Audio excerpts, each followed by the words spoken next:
Bonjour et bienvenue dans la chaîne Mathématiques Sciences. Aujourd'hui, je vais vous expliquer une nouvelle vidéo qui est une vidéo en physique-chimie sur le thème numéro 2, mouvement et interaction, et plus précisément une vidéo méthode sur bien utiliser la formule de la vitesse pour calculer justement une vitesse. Donc alors justement, on va partir d'un énoncé assez simple, ok, et après être parti de cet énoncé assez simple, on va tout simplement rappeler quelques petits détails sur la vitesse, ok, et donc également on va rappeler la formule de la vitesse qui est juste à côté de moi, ok.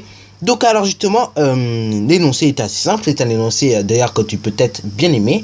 Ok, donc c'est en rapport avec les Jeux paralympiques, ok, je ne sais pas si tu connais, c'est les Jeux que l'on fait après les Jeux olympiques, ok, c'est pour généralement les gens qui ont un handicap, ok, par exemple les gens qui ne peuvent pas marcher de leurs pieds, ok, donc ils sont en fauteuil roulant, ou soit par moment les gens aussi qui n'ont plus leurs bras, ok, malheureusement c'est comme ça.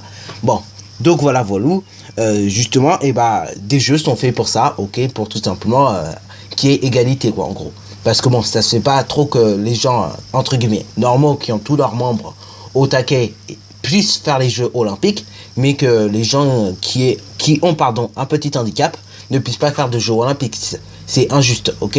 Donc, tu vois bien justement à la télévision, après les Jeux olympiques, il y a les Jeux paralympiques, ok. Et ça se passe comme ça pratiquement dans les villes, enfin dans la plupart des villes, où en tout cas, il peut y avoir des Jeux olympiques, ok. Bon alors donc, justement, Marie-Amélie, ok, le FUR a remporté la médaille d'or, du 400 mètres aux Jeux paralympiques de Rio en 2016, ok. Donc les Jeux qui ont eu lieu récemment, ok. C'était il y a à peu près déjà 2 ans, ok. Je sais pas si tu te rappelles la cérémonie d'ouverture qui s'était passée, on l'avait passé à la télévision vers vendredi, et je crois qu'il était 8h à ce moment-là, ok. C'était vers le vendredi 5 août, ok. Et donc justement, elle a battu le record du monde avec un temps de 59 secondes et 27 centièmes, ok. On nous demande justement de calculer en kilomètres par heure, donc là c'est bien précisé en kilomètres par heure, la vitesse de Marie-Amélie sur ce parcours, ok. Donc Marie-Amélie, avant donc que l'on passe à la résolution mathématique et physique de cet exercice, je voudrais quand même vous montrer à qui en tout cas elle ressemble, ou à quoi elle ressemble. Donc voici à quoi ressemble Marie-Amélie, ok, celle donc qui a battu le record du monde tout simplement avec un temps de 59 secondes et 27 centièmes. Voilà. Bon alors donc là on nous demande justement de calculer en kilomètres par heure la vitesse de Marie-Amélie sur ce parcours. Donc alors avant de se mettre à faire n'importe quoi, déjà dans un premier temps on va rappeler la formule de la vitesse qui est la suivante. Donc, comme je disais, déjà dans un premier temps, on va rappeler la formule de la vitesse. Donc, la suivante, V, ok, vitesse c'est V, et après, c'est égal à la distance, donc qu'on note D, divisé par un temps, qu'on note T, ok. Donc là, cette formule est très importante à connaître, parce qu'après, justement, on peut faire plein de petites manipulations avec, ok. Et c'est vraiment magnifique de la connaître déjà, rien comme ça, ok. Ensuite, une fois qu'on a rappelé la formule, on va remplacer tout simplement les lettres par des valeurs numériques que l'on connaît. Est-ce que donc, dans mon exercice, je connais la vitesse? Non, je connais pas de vitesse. Donc, je vais recopier grand V toujours. Enfin, petit v, ok. C'est vrai que j'ai du mal à différencier les grands et les petits v. Dans ce cas-là, moi, je mets toujours en grand. Mais grand V, d'ailleurs, c'est une importance particulière. Et justement, grand V, c'est le volume. Alors que petit v, justement, c'est la vitesse. Ok, donc là, ça va être le V que j'ai écrit là, c'est juste pour la vitesse, ok. Mais quand tu vas écrire à l'écrit, justement, quand tu auras un V comme ça, c'est pour la vitesse. Et quand tu auras un grand V, c'est pour le volume, ok. Bon, moi j'ai souvent du mal à les faire petits, mais V dans ce cas-là, je vais dessiner à peu près la même taille. Mais il faut essayer justement de dessiner un peu différemment, ok. Bon, alors est-ce que je connais donc une distance? Oui, je connais une distance. On me dit qu'elle a parcouru 400 mètres, ok. Elle a remporté la médaille du 400 mètres. Donc du coup, je vais écrire 400 pour la distance. Mais attention, vu que tu as écrit tout simplement la distance, tout simplement en mètres, ok, vu que tu as écrit la distance en mètres, dans ce cas-là, tu vas être obligé tout simplement de mettre ton temps en secondes. Tu n'as pas le choix, ok. C'est une correspondance qu'il y a, ok.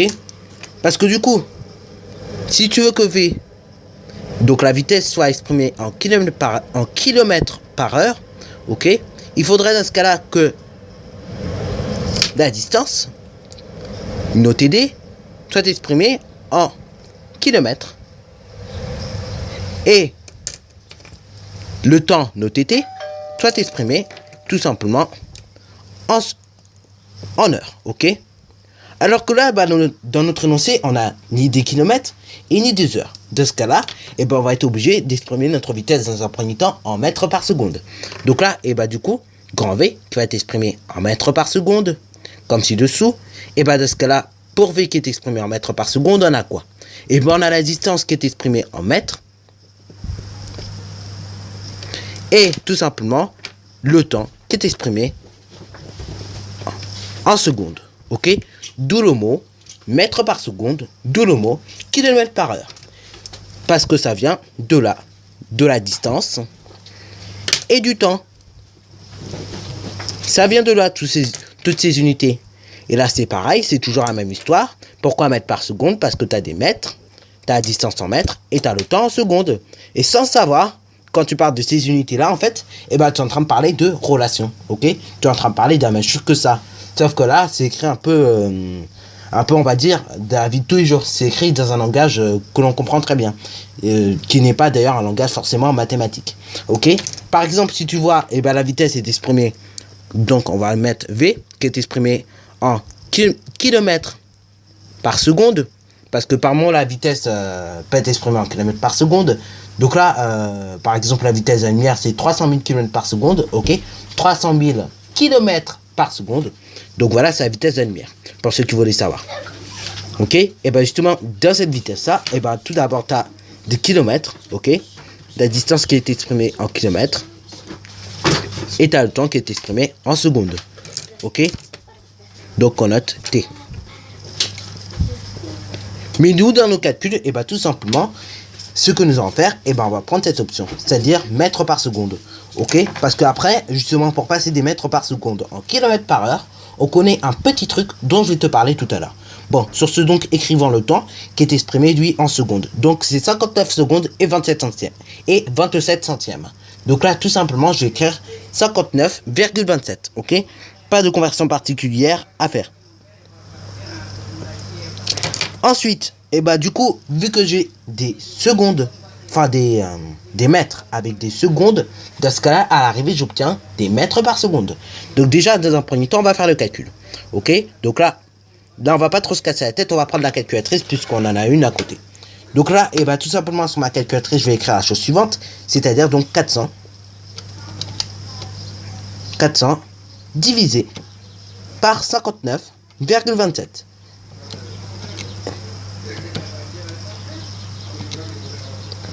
Ensuite, j'obtiens une valeur approchée. Ok? Donc là, j'obtiens 6,7487767684. Bon, nous, on va arrondir cela à environ 6,75. Donc là, la vitesse n'est pas égale, elle est environ. Ok? On va déjà mettre environ. Pour tout simplement faire bien comprendre que c'est environ. Et donc là, on obtient 6,74.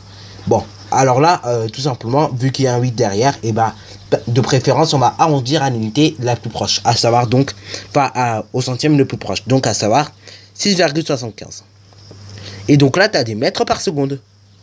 Mètres par seconde. Et bien sûr, comme tu peux le remarquer, par des calculs de vitesse, bien souvent, on aura des valeurs approchées à donner. Ok? Donc c'est là où on voit justement la petite différence qu'il y a entre la physique et les mathématiques. Ok? C'est que la physique, elle est un peu... Enfin, les physiciens en tout cas sont un peu moins précis que les mathématiciens. C'est-à-dire que, par exemple, si je prends un triangle rectangle et que l'angle de mon triangle rectangle, où justement le triangle est rectangle, fait 90,2 degrés, justement, on dira quand même que le triangle est rectangle, puisque mon angle fait environ 90 degrés. Mais par contre, en mathématiques, on te dit qu'un angle fait 90,2 degrés. Justement, en mathématiques, il sera jamais droit. Tant qu'il ne fait pas 90 pile, l'angle ne sera jamais droit. Donc, c'est là où on voit une petite différence entre les physiciens et les mathématiciens. Bon, c'est comme ça, c'est une petite différence que l'on utilise comme ça. Bon, maintenant, justement, on a obtenu des résultats en mètres par seconde. Et le petit truc que l'on connaît, justement, pour passer des mètres par seconde en kilomètres par heure, c'est tout simplement de multiplier le résultat en mètres par seconde par 3,6. Allons-y donc pour le faire.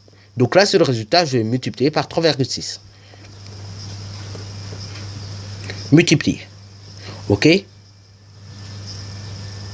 Ensuite, donc là, vu que j'ai la calculette, je vais le faire directement à la calculette, mais vous pouvez également le faire à la main. OK. Donc là, je vais taper environ 6,75 multiplié par 3,6.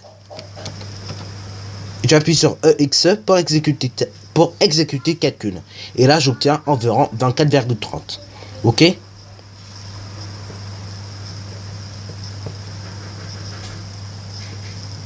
Et bien évidemment, vu que là, on est passé des mètres par seconde en une autre unité, parce qu'on a multiplié par 3,6, dans ce cas-là, on obtient des kilomètres par heure. Et donc là, il suffit donc de conclure, OK. Et donc justement, on va tout simplement conclure cela par une phrase. Donc là, on va mettre la vitesse